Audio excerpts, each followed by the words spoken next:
大家好，我係 Mia。咁我哋今日咧就嚟到上野站啦。咁我哋之後就會去呢個上野公園影相嘅。咁上野站嘅呢個公園嘅出口直行就可以去到上野公園噶啦。落雨落到非常之冇辦法攝影，所以就轉咗場啦。今日動物園好似都提早收咗園。而家我哋喺呢個東京國立博物館呢邊，準備睇下會唔會有咩位可以再影。咁而家就入咗嚟東京國立博物館嘅室內啦。咁一嚟就會有一個樓梯。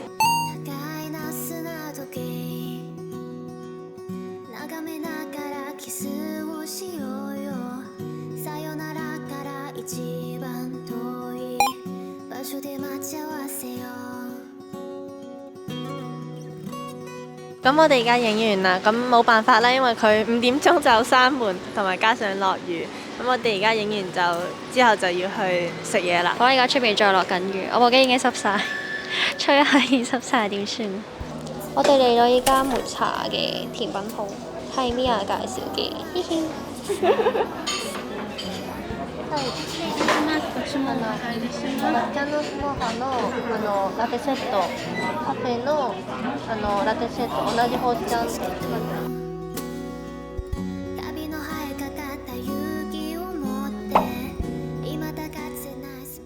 成功將個樣打埋，冇人知我係邊個嘅。打咗。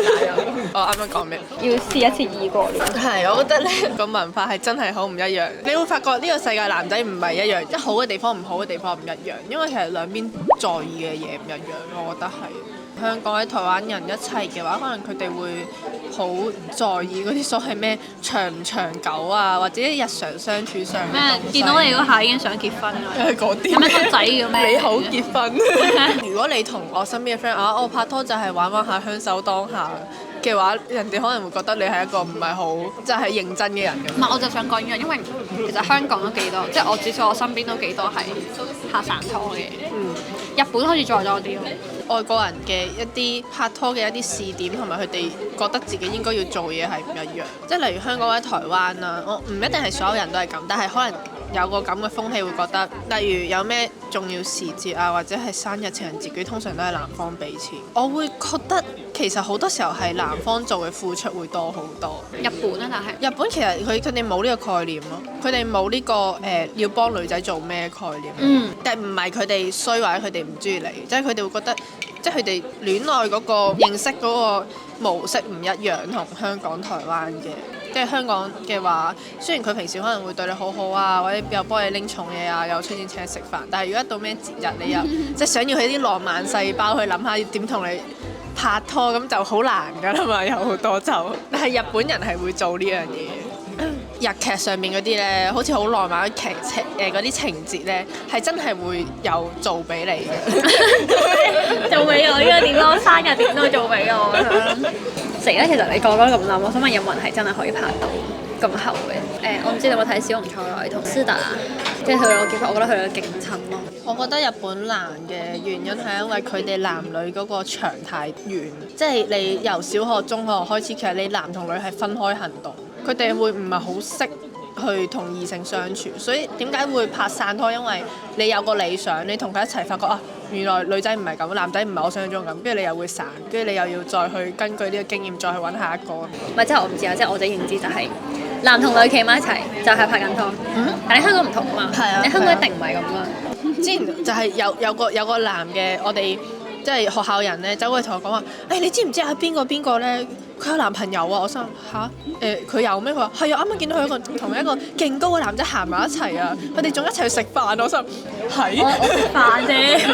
原來佢有男朋友，我心咁名偵探。咁我而家同佢企埋一齊，你係咪都我男朋友？係喎，冇講嘢，保持距離。突然間被拍拖。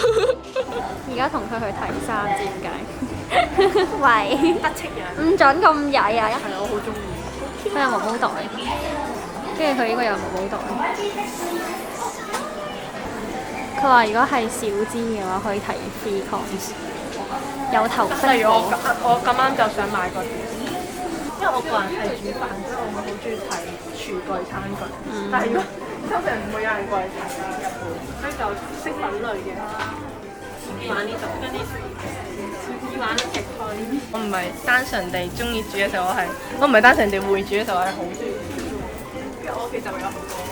呢個獨居嘅人就會買廚具，跟住我買呢個應該，叮叮300 yen 就係點算？我同佢講咧，可以掉低我喺有衫買嘅地方得嘅，跟住咧我就會自己睇衫。佢走啦，拜拜。拜拜。